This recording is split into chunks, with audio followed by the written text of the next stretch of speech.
Fala pessoal, tudo bem? Aqui é o Ricardo Malaquias. Para quem não me conhece, neste canal eu falo de livros, falo daquilo que me interessa, de vários temas, e hoje eu vou falar de um autor que se chama Thomas Sowell. Eu já gravei um vídeo dele, dos 7 livros que eu li no passado, que acho que deu uma ideia muito clara do que ele defende, e eu senti que cometi uma injustiça. Eu não falei especificamente de cada um dos livros, e é isso que eu gostaria de fazer a partir de agora. Vou começar com o livro que eu acho que é o mais palatável, mais fácil de entender dele, que é o livro de economia básica, tá? O livro de economia básica dele em particular é interessante porque ele se propõe a fazer uma discussão sem equações matemáticas. Isso, por um lado, acho que perde alguma precisão, por um outro, força o autor a ser bastante claro nas suas explicações, o que vai para um público geral, mesmo aquele que não é interessado ou não conhece muito de economia, vai ter um senso muito bom sobre o que é economia só pelo trabalho dele. Além disso, me parece que ele é um seguidor de Hayek. A gente viu aqui, Hayek tem essa crítica à matemática, não pela matemática em si, mas porque ela dá uma falsa precisão do que realmente é economia. Claramente, Thomas Sowell também persegue essa mesma ideia. E esse livro é justamente um livro sem equações. Qual que é a introdução do livro, o primeiro capítulo? O primeiro capítulo ele vai já dar as bases da economia e ele vai dar um resumo que ele tira de um outro autor que se chama Lionel Robbins, não sei se a pronúncia é assim, mas é o seguinte, que é o mote do livro. Economia é o estudo do uso de recursos escassos que têm usos alternativos. Tão simples quanto isso. De um lado, recursos escassos, de outro, usos alternativos. Esse é o estudo da economia. Como melhor alocá-lo para toda a população. Não é uma questão simples que se coloca. E interessante que essa questão de recursos escassos e usos alternativos pode dar a impressão de que países que tenham muito mais recursos seriam mais ricos, recursos naturais, obviamente. Isso não é verdade. Um grande exemplo que eu gosto de dar, que é o exemplo que aparece aqui no Axiomas de Zurique, é a Suíça. A Suíça é um país pequeno que fala diferentes línguas, que com recursos naturais não tem, é nas montanhas, não tem acesso ao mar, e no entanto tem uma população bastante próspera, bastante rica. Então isso já elimina essa ideia de que países com recursos naturais abundantes são necessariamente ricos. E é justamente esse o cerne da questão da economia, tá? E aqui eu acho que tem uma coisa que trafega em toda a obra desse livro, que é esse livro aqui, eu não peguei, não mostrei para vocês, mas vou mostrar agora, né? Economia Básica, tá? Volume 1. E que trafega por todos os capítulos, que é o que se fala versus o que de fato acontece. Então, esse é o principal tema que ele discute ao longo do livro. Agora, no volume 2, a introdução, como a gente viu, é a mesma. Vou repetir até o mote aqui para a gente sair desses vídeos aqui bem acostumado. Economia é um estudo do uso de recursos escassos que tem usos alternativos. Bom, esse aqui é o volume 2 também. Até vou comparar aqui os dois volumes, poderia até ser um volume só, mas acho que eles decidiram fazer aí como edição, como 2 volumes, e acabou dividindo bem os temas. Lembra que a gente falou, teve um primeiro grupo de capítulos ali falando de preços, que é a questão central da economia, dessa alocação de recursos.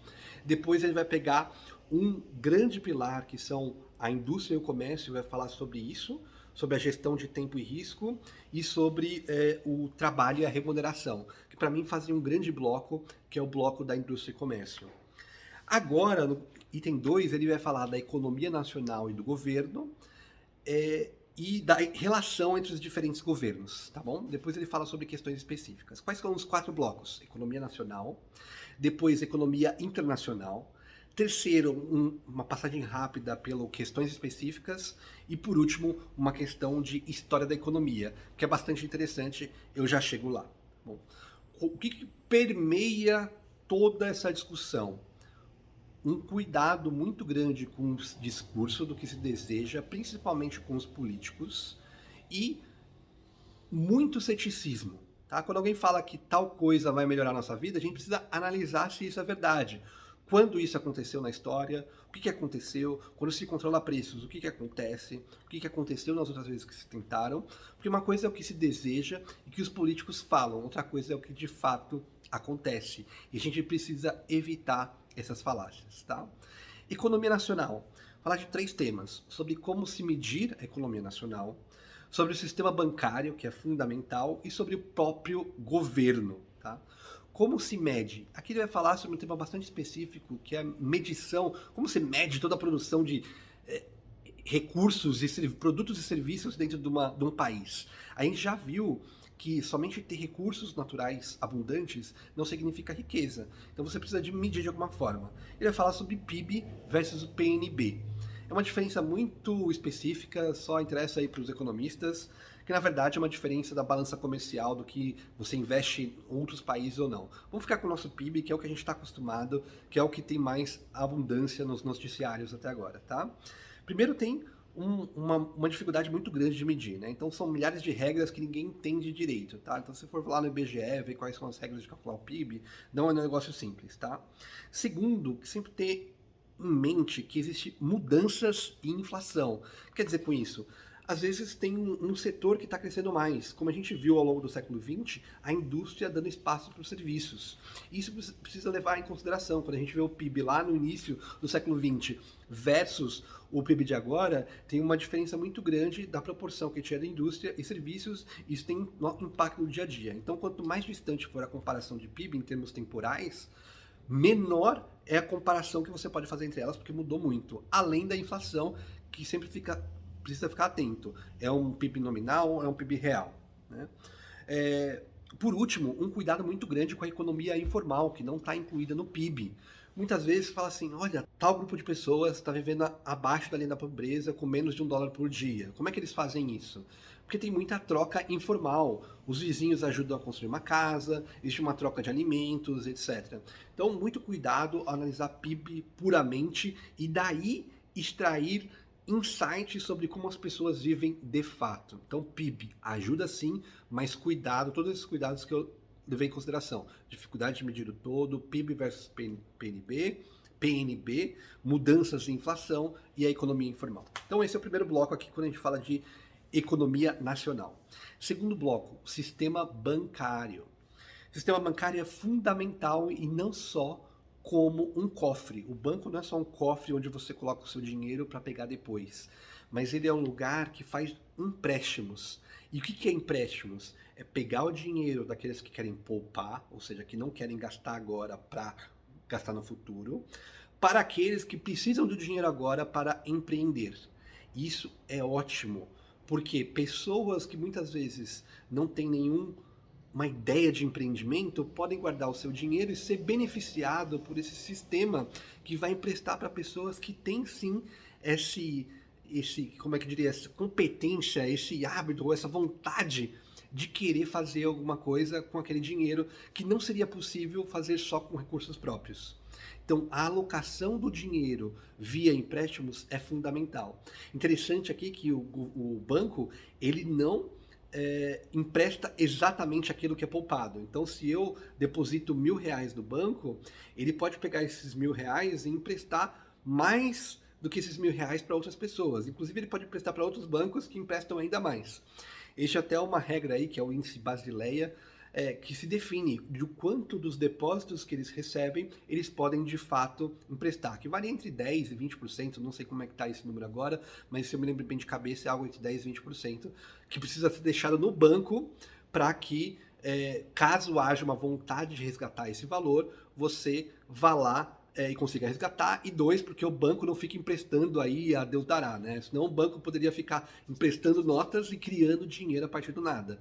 E quando na verdade não é isso que acontece. Ele tem um limite até quando ele pode fazer isso, tá bom?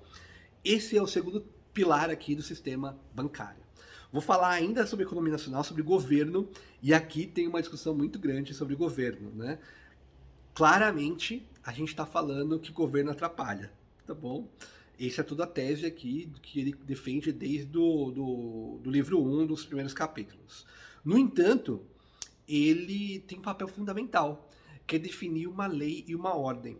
E aqui eu lembro do Índice de Liberdade Econômica, que é publicado pela Heritage Foundation. talvez uma pronúncia um pouco melhor, mas que justamente coloca o que é um livre mercado. E um dos itens é o tamanho do governo e o outro é a lei e a ordem, quão confiável elas são, além de outros temas, tá? É super subdividido, vou deixar o link aqui na descrição do canal para vocês verem mais em detalhe, tá bom?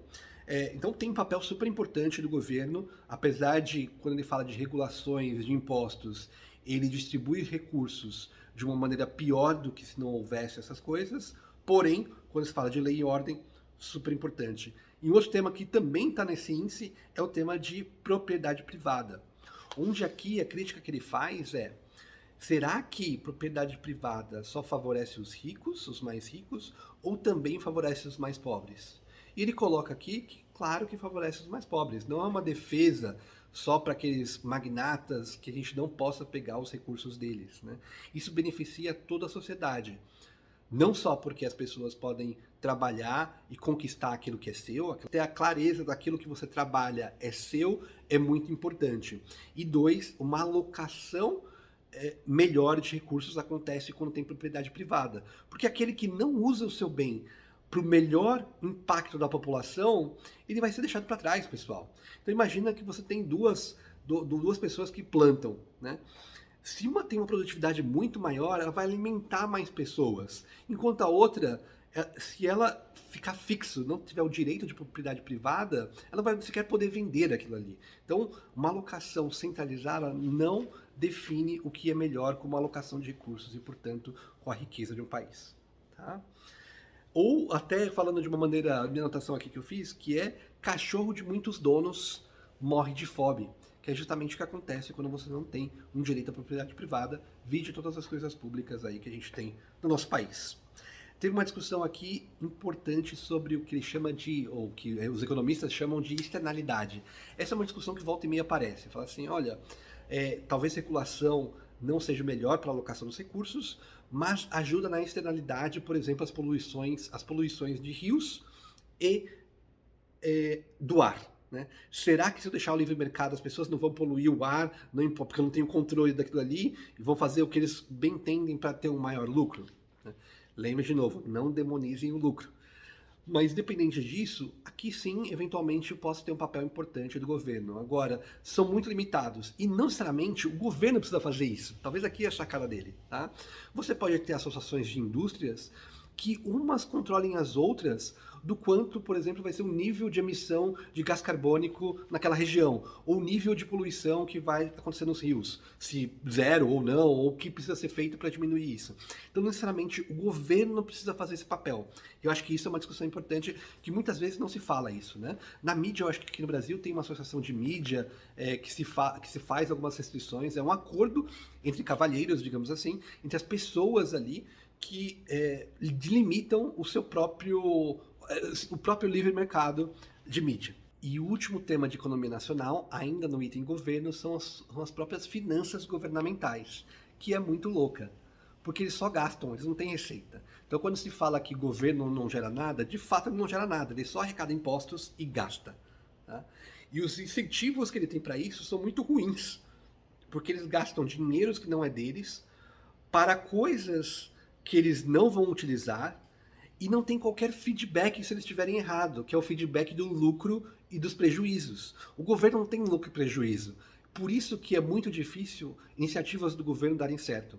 Porque quando é na iniciativa privada, os lucros e prejuízos, eles direcionam os esforços. Deu lucro, continua fazendo. Deu prejuízo, não faz mais. E o governo, como isso acontece? Não acontece. Deu lucro ou deu prejuízo, eles continuam fazendo. Tá? Esse que é o grande X da questão. Tem uma coisa muito técnica de orçamento, custo, etc. Mas o grande X da questão é esse incentivo ruim que o governo tem para gastar o dinheiro dos outros. Tá bom? Esse foi então o primeiro bloco quando a gente fala de economia nacional. Lembrando os 3 pontos: PIB e PNB, como se mede, o sistema bancário, que é como se aloca os recursos entre os diferentes atividades econômicas por meio de empréstimos, e terceiro, o governo, que regula, tem um papel super importante, faz o papel de externalidade, em alguns casos, mas não necessariamente precisa ser ele, e terceiro, as finanças, onde ele só gasta para alguma atividade social, e aqui tem que ter muito cuidado com isso. bom? Depois de discutir, entramos então na segunda parte, que é a economia internacional. Como esses governos e empresas de diferentes países operam. Nesse segundo bloco, então, eu vou falar sobre balança comercial, algumas falácias de comércio internacional, as transferências internacionais e a disparidade entre os países. Tá? Então, são temas super importantes aqui. Primeiro, comércio internacional. Muitos jornalistas dizem que é ruim, mas na verdade é o contrário. Quanto mais comércio se tem, mais rico se é. Lembra aquilo que eu falei lá no livro 1? Quando se tem uma troca e ela não é forçada, todo mundo sai ganhando. Porque comparativamente, eu posso precisar mais do item e menos de outro item. Tá? Então, é a famosa falácia da balança comercial. Ah, não, porque eu tenho uma balança comercial melhor ou maior a favor do meu país e por isso meu país é mais rico ou menos rico. Não é isso. Tá? Sempre quando existe troca, todos saem ganhando. Essa é uma realidade que acontece lá desde antes de Cristo até hoje. Sempre que há troca, todos saem ganhando. Tá bom? Agora, por que existem essas trocas? Primeiro pode ser umas vantagens absolutas, como o clima. Aqui no Brasil, planta cana-de-açúcar, que é um clima favorável a isso. Em outros países, não. Então, e lá tem outros produtos que podem ser importados. Então, essa troca existe entre um país e outro. Tá? Comparativos, isso me lembra de novo o livro do Mankiw, que logo nas primeiras páginas ele fala, olha, tem vantagens comparativas, talvez eu seja melhor em tudo do que você, mas se eu focar naquilo que comparativamente a você, eu sou ainda melhor, todos nós teremos um bem-estar maior se a gente se dividir e se especializar. E por último, economias de escala. Países muito pequenos, talvez, sei lá, como Suíça, ou ainda menores, não têm escala suficiente para ter grandes indústrias e, portanto, trocar com outros países que têm esse tipo de indústria pode ser útil para eles, enquanto eles focam em uma ou duas indústrias devido ao seu tamanho, tá bom? Aqui ele vai falar muitas falácias. Eu vou só dar destaque para uma, que é a falácia do poupar empregos. Não se pode aumentar empregos reduzindo o comércio. E olha só, uma coisa que a gente vê volta e meia nos noticiários, né? Não, vamos bloquear a importação porque isso vai proteger os nossos empregos aqui. Vamos aumentar o imposto de exportação ou criar impostos de exportação porque isso vai manter empregos aqui. Isso é mentira. Veja, se existe troca, todo mundo fica rico. E os empregos são em maior abundância. O que a gente precisa diferenciar aqui é aonde serão esses empregos. Porque se cada país se especializar naquilo que é forte, os empregos vão tender para uma certa indústria.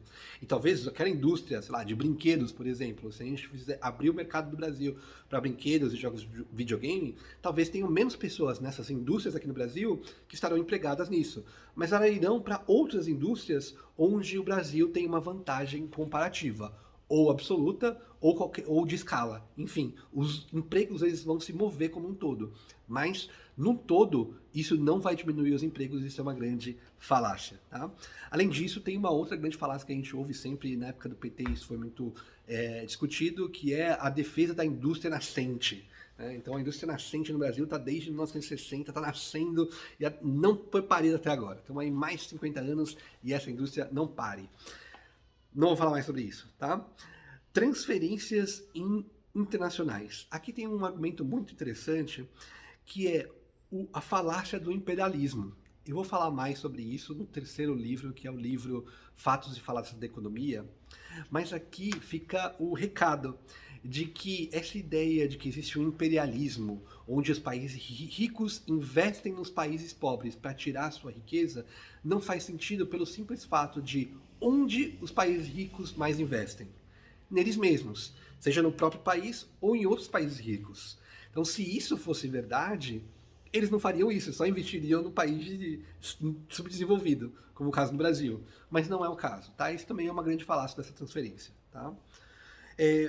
E um cuidado aqui também que ele fala, que é a balança comercial versus a balança de pagamentos. volta no tema de comparação do PIB lá. Lembra que eu falei do tema de serviços e indústria? A balança comercial só fala de produtos, mas tem muitos serviços que são prestados e transferências de dinheiro. E essa é a balança de pagamentos. Então, sempre que ouvirem balança comercial, fiquem atentos, porque balança de pagamentos pode ser o conceito que você esteja procurando e não tem o conceito de balança comercial.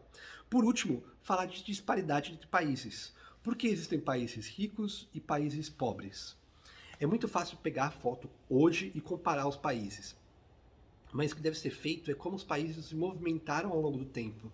E para mim tem um grande exemplo que é o Japão, tá bom? O Japão, ele antes da integração com outros países, inicialmente com os Estados Unidos, era um país super fechado. E ele percebeu que ele estava ficando para trás quando eles encontraram os americanos e todo o armamento bélico que eles tinham. Eles mudaram então a sua mentalidade, mudaram um pouco parte da sua cultura para assim prosperarem mais. Depois até foram para um lado mais imperialista, no sentido de conquistar outras regiões na Segunda Guerra, abandonaram depois que perderam e mudaram de novo, focando na produtividade, focando na tecnologia. Então você vê como um país mudou ao longo do tempo. Era um país pobre em menos de 200 anos e hoje é um dos países mais ricos do mundo. Então não analise só uma foto. Assim como a Argentina é a mesma coisa. Início de 1900 era um país super rico, veio políticas estatais, onde o Estado controlou cada vez mais o dia a dia das pessoas e o país foi ficando cada vez mais pobre. A Argentina também é outro exemplo que ficou rico para pobre. Japão, ao contrário. E muitos outros exemplos, tá? Então, não, países ricos não foram sempre ricos, foram assim ricos, né? Singapura, outro exemplo, Letônia, outro exemplo. Acho que tem vários exemplos de países pobres que se tornaram ricos e vice-versa, tá? Então, muita atenção na hora de fazer a comparação. E, de qualquer forma, se a gente tirar uma foto, é muito improvável que todo mundo tenha o mesmo nível de riqueza num determinado momento do tempo. Então, querer isso, forçar isso, é simplesmente forçar que todo mundo seja pobre. Em algum momento o país vai ser mais rico que o outro e essas coisas vão se movimentando ao longo do tempo. Talvez não de um ano para o outro, mas quando a gente pega escalas temporais de décadas ou até mais que isso, a gente consegue ver países sim se movimentando, que eram ricos se tornando pobres e vice-versa. Então aqueles 10% mais países mais pobres versus 10% mais ricos, precisam ver, são sempre os mesmos? Não são sempre os mesmos? Como isso se movimentou ao longo das décadas? Tá? E com isso eu fecho o meu segundo bloco, que é a economia internacional, e parto para o terceiro bloco bem rápido sobre questões específicas. Aqui ele já colocou um balaio de várias coisas, são alguns capítulos que fala sobre economia. Primeiro, ele fala mitos sobre os mercados. Como é que um mercado pode alocar melhor os recursos sem ninguém planejando? Como é que, sem ter uma inteligência por trás e simplesmente as pessoas trocando aquilo que elas querem, resultam numa alocação de recursos melhor do que um pensamento racional sobre o assunto? Isso aqui é Hayek na veia. Até separei um livro aqui, que é Os Erros Fatais do Socialismo, onde ele discute muito bem isso. Eu também tenho um vídeo aqui do canal sobre ele, tá? Aqui ele vai defender que, olha, uma auto-organização não necessariamente implica um cenário pior do que um pensamento, uma racionalização do mercado por uma pessoa ou um grupo de pessoas. Por quê? Porque o mundo é incerto. Esse é o grande ponto, tá? O mundo muda, o mundo gira por questões sociais, tecnológicas, administrativas e assim por diante. Como o mundo muda, a economia deve se adaptar. Qual que é a melhor forma de se adaptar? É dando ferramentas e incentivos para as pessoas. Por isso o incentivo do lucro-prejuízo. Uma empresa que há 50 anos atrás dava lucro, ótimo, ela cresceu. E se hoje ela dá prejuízo, tchau. Então, se você pegar a lista das 10 maiores empresas hoje, há 20 anos atrás e há 50 anos atrás, elas são bem diferentes, a não ser em países onde a liberdade econômica é pior. Então, se você comparar isso nos Estados Unidos versus comparando isso aqui no Brasil, você vai ver que no Brasil elas tendem a continuarem as mesmas, né? Vale e Petrobras provavelmente estavam desde quando foram criadas. Agora, lá nos Estados Unidos, não, existe uma dinâmica muito maior e as empresas entram e saem nesse top 10. porque direciona melhor os seus recursos naquilo que a sociedade pede. O que a sociedade pede é aquilo que cada pessoa individualmente se satisfaz e não com o que o Estado define para as pessoas. Então, essa é a primeira discussão, tá? Se fosse assim, teria uma segunda discussão. Por que as ONGs, então, não criam uma empresa a lucro zero e dominam o mundo? Porque elas não têm incentivos corretos. Os incentivos que ela tem é que está na cabeça dos seus líderes. Não tem um incentivo. Se a ONG está fazendo uma coisa certa ou errada, e aí, o que acontece? Não acontece nada, porque os recursos que ela vem não dependem do sucesso, que ela depende de uma ideia que eles estão defendendo, tá bom? Então, ONGs é uma grande falácia de que é a melhor forma de organização de recursos, pelo contrário, ela não tem qualquer incentivo para fazer aquilo que as pessoas querem. Ela sim tem o incentivo de seguir o que os seus fundadores e líderes querem, tá bom? Isso não significa, obviamente, né, para deixar claro aqui, obviamente, que não tenha ONGs que façam coisas boas, que tenham impacto positivo. Mas no longo prazo, elas não têm um incentivo correto. Se elas não são medidas por um nível de sucesso, como lucro e prejuízo, ou seja, se elas não fizerem aquilo que a sociedade quer, elas vão deixar de existir, então aí o incentivo não está correto e ao longo do tempo eles vão estar fazendo coisas que ninguém mais precisa ou que ninguém mais quer, tá bom? Por último, vou entrar no capítulo aqui, que é o capítulo da história da economia, que foi um capítulo que até me inspirou um projeto que eu ainda vou fazer, que é o projeto de ler os principais textos econômicos ao longo da história. Primeiro, antes de fato surgir a economia, o que dominava o mundo era o mercantilismo. O que era o mercantilismo? Era a preocupação com a supremacia bélica de um país contra o outro. Eles não estavam preocupados com o bem-estar das pessoas. Então eles queriam mais para o seu próprio país, estarem preparados belicamente e depois expandir geograficamente na ideia de que os recursos naturais eram as principais fontes de riqueza de um país. Quando a gente já viu, pelo amor de Deus, depois de tudo isso, que isso não é a principal fonte de riqueza, tá bom? Então o mercantilismo tinha essa premissa equivocada. Quando de fato nasce a economia? Nasce com Adam Smith, justamente quando ele fala que as pessoas procurando o seu próprio bem-estar causam um bem-estar geral para toda a população. Quando ele fala isso, ele já está com uma outra variável que ele quer otimizar, que é a variável do bem-estar da população e não uma supremacia bélica de um país versus o outro. Depois de Adam Smith, junto com ele vem ali David Hume, David Ricardo e John Stuart Mill, que fazem parte da economia clássica, que muda completamente essa lógica de supremacia bélica para uma lógica de bem-estar de todas as pessoas de um país. Depois a gente parte para o grupo, que é o grupo da economia moderna com a revolução marginalista. O fundador da escola austríaca, que é o Karl Menger, mais outros dois que de forma separada também descobriram o mesmo tema, que é o John Arras, não sei se é assim que se pronuncia, e o Jevons. Esses três fazem parte da revolução marginalista. E o que é a revolução marginalista? É que não tem um preço real das coisas. O preço ele varia de acordo com a necessidade. Então, quando você não tem um par de sapato, o primeiro par de sapato vale muito. O segundo vale um pouco menos.